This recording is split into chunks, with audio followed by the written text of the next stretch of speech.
Au nom du Père et du Fils et du Saint-Esprit, ainsi soit-il. Il y avait deux juges qui voulaient abuser d'une jeune femme d'une grande beauté et qui prenait son bain avec l'idée de sa servante dans un jardin clos, privé. Et voilà que ces deux juges s'étaient introduits sournoisement et voulaient abuser de la jeune femme qui cria au secours. Et voilà que ces deux juges avaient une autorité, une confiance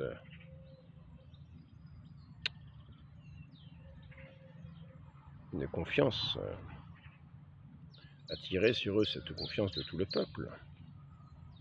C'était des grands sages d'Israël. En fait, c'était des juges iniques.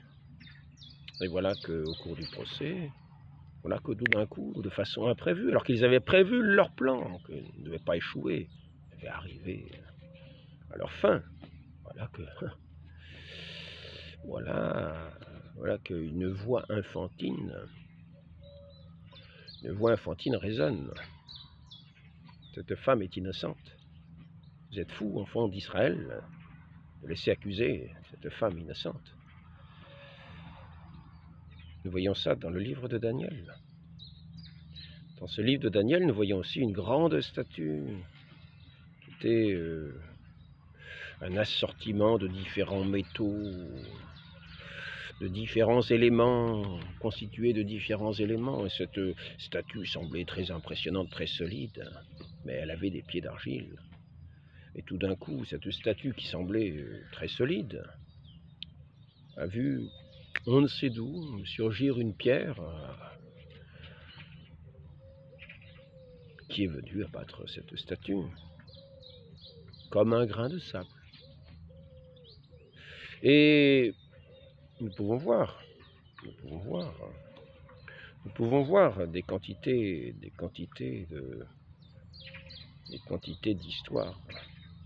d'histoires de ce genre. Alors que des gens croient imposer leur règne, voilà que soudain, il y a un petit grain de sable.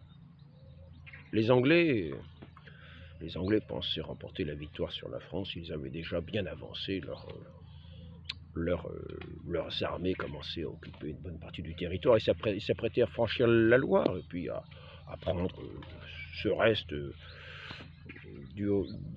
ce qu'on appelait du roi de Bourges, qui n'avait plus ce pauvre roi de France ou ce pauvre dauphin qui n'avait plus que son petit bout de royaume de France sur sa nouvelle capitale qui était Bourges.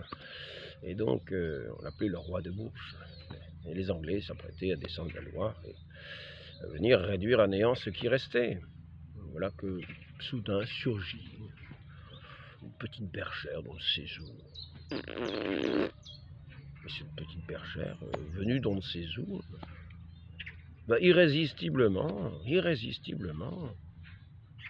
comme un souffle puissant, comme la main puissante de Dieu, tout balayait sur son passage. Elle, qui semble être ce petit grain de sable, mais c'est la toute-puissance de Dieu qui va s'exprimer en elle. Comme il semble que c'est un grain de sable, mais ce grain de sable, en fait, contient en lui toute la toute-puissance de Dieu.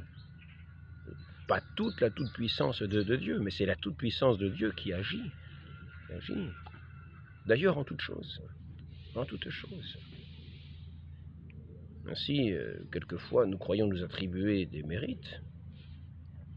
Nous croyons nous attribuer quelques mérites, mais nous oublions souvent la toute-puissance de Dieu, qui agit en toutes choses. Nous établissons ici quelques plans, nous faisons notre volonté. Voilà que soudain, une maladie, aïe aïe aïe, j'ai mal à la tête, et voilà. Et le plan est renversé, alors que c'était un plan établi, bien ficelé.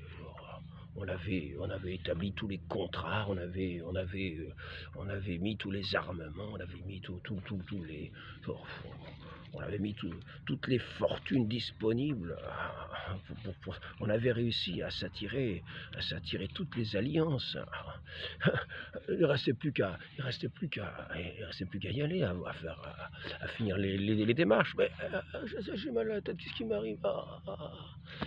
et voilà que la personne importante justement a un mal de tête, et voilà que c'est peut-être un microbe qui l'a atteint au cerveau, et tous les plans sont terminés. Et tous les plans sont terminés. Et oui, bah, ce petit virus, ce petit microbe, qui a mis tous ces, tous ces plans colossaux en l'air, c'est la main de Dieu. C'est la main de Dieu agissante. La main de Dieu agissante. Alors que les hommes semblaient établir leur pouvoir indépendamment de Dieu et faire croître leur nouvelle tour de Babel, et que tout le peuple y participait. Ainsi, tout ce peuple y a participé pour son malheur, parce qu'il a participé à une œuvre mauvaise. Tous ceux qui participent à ces œuvres mauvaises, dans lesquelles on croit finalement qu'on va remporter la victoire, qu'on va établir son règne, on se croit justifié parce qu'on a la force. Et voilà que les desseins de Dieu sont différents. Il nous laisse agir, mais après ça, nous aurons le jugement. Nous aurons le jugement.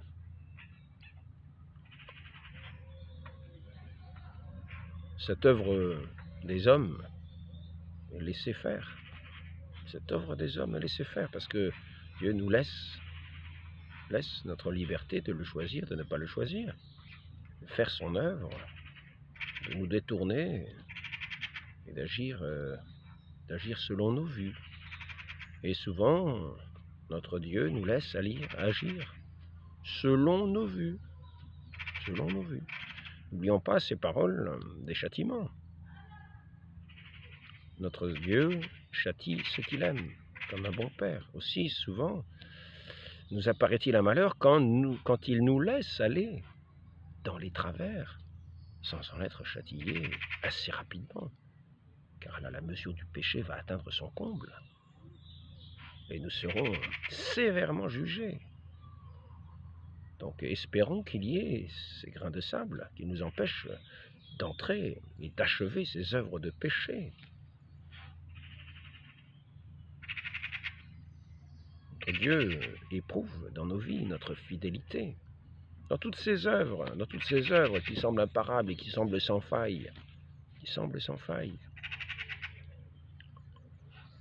Eh bien, les artisans trouvent des artisans, parce que la toute-puissance qui rémunère, qui rétribue généreusement ceux qui y participent, n'est pas la toute-puissance. C'est l'apparence de la toute-puissance. Ce règne de péché, auquel certains semblent croire et finissent par penser que les jugements de Dieu sont bien peu de choses devant cette toute-puissance des hommes. La toute-puissance des hommes, elle passe, comme ce monde passe, d'une manière ou d'une autre. Donc, quelquefois, nous imaginons que les événements sont comme cela, fortuits, au gré du vent. Ah mince, alors notre Seigneur Jésus-Christ, ah ben oui, il établissait, il allait prêcher partout, puis son œuvre a été arrêtée. Ah mince alors, oh zut alors, bah oui, il a été condamné, et finalement il a été mis à mort, il n'a pas pu mener son œuvre à bien, sinon ça aurait été extraordinaire. Il n'y aurait plus de malades, il aurait fait les hôpitaux, il n'y aurait plus de faim, on aurait eu un roi qui aurait distribué la nourriture en abondance, tout le monde serait sorti de sa salle du royaume, et puis il aurait distribué les pains en abondance au monde entier. Il aurait donné ses pouvoirs pour réaliser ses miracles sans cesse. Ah mince alors, ah c'est manque de chance, Non, ce n'est pas manque de chance. Notre Seigneur nous a donné sa vie. C'est là la grâce véritable. Ce n'est pas un manque de chance, c'est la grande grâce qu'il nous a faite. Il s'est donné lui-même, lui, ce Dieu infini, ce Dieu qui vient combler nos cœurs, nos âmes, tout notre être. Il est venu se donner en nourriture à nous, pour nous combler pleinement. non pas seulement dans le temps, mais dans l'éternité, dans cette plénitude de ce don qu'il nous fait. Au-delà du temps, de l'espace, déjà dans le temps, vient combler nos cœurs par ce don qu'il a fait de sa vie. Il ne s'agit pas de grains de sable, il s'agit de la divine providence qui était déjà inscrite dans les livres. Nous en avons vu l'accomplissement des Écritures. Notre Dieu voit toutes choses d'un bout à l'autre. Toute chose est devant lui comme au grand jour. Lui qui est l'au-delà du temps, il est au-delà du temps. Nous sommes dans le temps, nous dirigeons d'un point à l'autre, mais lui nous voit au départ et à l'arrivée. Tout comme présent devant ses yeux, devant son regard. Et ce petit grain de sable qui va sembler, il le voit par avance. Et quelquefois, dans sa providence, il met ce petit grain de sable. C'est notre Dieu qui crée ce petit grain de sable. Soit pour nous attirer à lui, soit pour nous corriger, le moment venu, que nous allions à récipiscence. Ces petits grains de sable qui sont comme autant de grâce qu'il nous donne, pour nous convertir, pour revenir à lui. Car nous sommes libres à chaque instant, même s'il voit devant ses yeux notre commencement et notre fin. Lui-même a agi avec notre liberté pour que nous puissions nous convertir. Il agit. Et ce qui ne tourne pas à notre conversion tourne à notre jugement. Car ce qu'il nous a donné comme moyen de conversion sera la grâce par laquelle nous aurons un jugement plus sévère. À ceux qui ont beaucoup reçu, il sera demandé davantage. Et oui, les grâces que nous recevons, il s'agit de les faire fructifier, de ne pas les enfouir. Et il faut savoir que dans sa providence, notre Dieu utilise toutes choses pour les mener à bonne fin.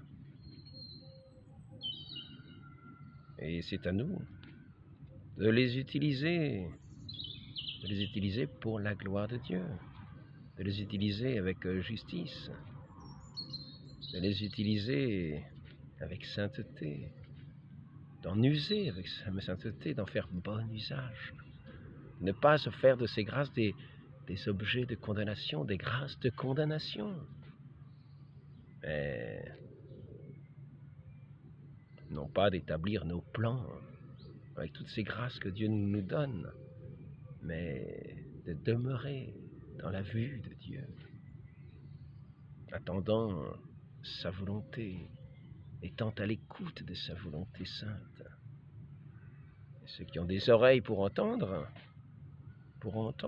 cette volonté de leur Dieu dans ce service du prochain, dans ces commandements qu'il nous donne.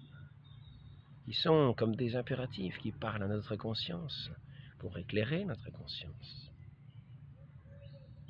Au-delà du semblant de toute puissance, de tous ces plans humains, il nous importe de revenir au commandement de Dieu, de ce Dieu tout-puissant. Il nous donne de voir sur notre route ces repères de sa parole, ces lumières de sa parole, pour être guidés dans la vérité, et non pas nous laisser charmer par la séduction de la puissance qui nous ferait oublier, d'une certaine manière, ce devoir vis-à-vis de ce Dieu qui se montre ici-bas si faible qu'il va se laisser mettre en croix. Lui qui sera notre juge, il se fait faible pour voir ainsi comment nous allons agir avec lui. Serons-nous celui qui allons le vêtir quand il n'a plus de vêtements pour se couvrir, pour couvrir sa nudité, pour se protéger du froid? Serons-nous celui qui donnerons un toit. Quand le soir, la nuit tombe, et il va dormir dehors, lui qui n'a nulle pierre où dormir, où reposer. Serons-nous à ce cœur disposé à reconnaître en celui qui a faim notre Seigneur? Allons-nous lui faire bon accueil ou le mépriser comme négligeable? Oh, c'est un clochard, c'est négligeable. Nous avons nos plans. Nous avons nos plans tout tracés, nous avons nos emplois du temps.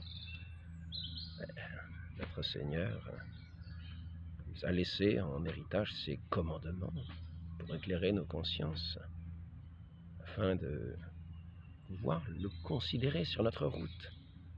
Lui, c'est ce Dieu tout-puissant qui s'est fait enfant, qui s'est fait faible devant nous, afin de voir si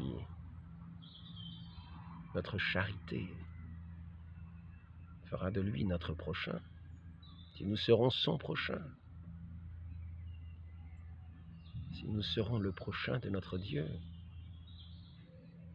Dans ceux qui ne sont pas considérés, qui sont vus comme des grains de sable, des riens, dans ces sociétés qui ont leur plan, ont leur rouage. Mais notre Dieu veille, il regarde les cœurs, il regarde les esprits, il scrute le fond des cœurs. Il voit un cœur humble, il voit le rayonnement de sa gloire dans ce cœur qui humblement s'abaisse vers son frère pour lui porter un petit secours. Dans cette charité immense, dans cette charité qui, déjà sur sa tête, fait étinceler cette couronne de gloire, de cet amour de Dieu, de cette communication à ses plus petits des frères. Mais l'homme souvent considère l'extérieur, comme il nous le dit, dans des leçons qu'il nous fait dans les Écritures. L'homme voit l'extérieur, mais notre Dieu, lui, voit ce qu'il en est au fond des cœurs, dans le secret des cœurs. Et ce que vous faites de votre main gauche, que votre main droite ne le sache pas, à moins que ce soit l'inverse, que ce que vous faites de la main droite, votre main gauche ne le sache pas. Votre Père qui est dans les cieux, qui voit toutes choses, donnera sa récompense.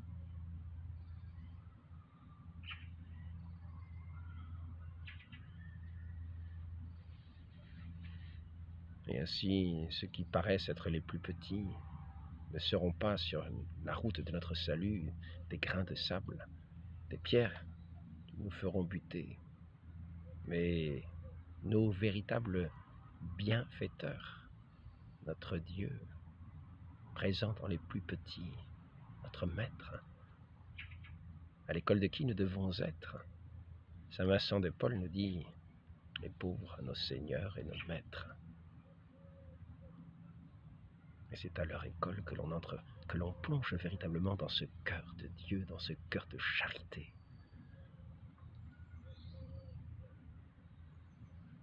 Donc laissons le monde et ses rouages, entrons dans cette vie de l'Esprit de Dieu. Laissons le monde et ses plans, entrons dans cette communication de grâce, dans la prière, qui aboutit en charité vis-à-vis des plus petits. C'est ce même mouvement de charité qui cet échange dans la prière entre ce Père céleste et ses enfants. Ils sont unis dans ce même esprit d'amour. Cette prière, ce souffle véritable, qui est la vie véritable, qui anime les cœurs de chair. Ils font entendre les sourds, ils font voir les aveugles de ce règne de la vie. Entrons dans ce règne, dans ce royaume de notre Dieu, dans ce royaume de notre Seigneur Jésus-Christ, où lui-même est mis en croix par ce monde. Et n'entrons pas à l'école du monde, mais dans cette pure charité que notre Dieu nous donne dans son Saint-Esprit. Demandons de grâce à la très sainte Vierge Marie de cette communication véritable, où il n'y a pas ici de grain de sable, mais le pur amour.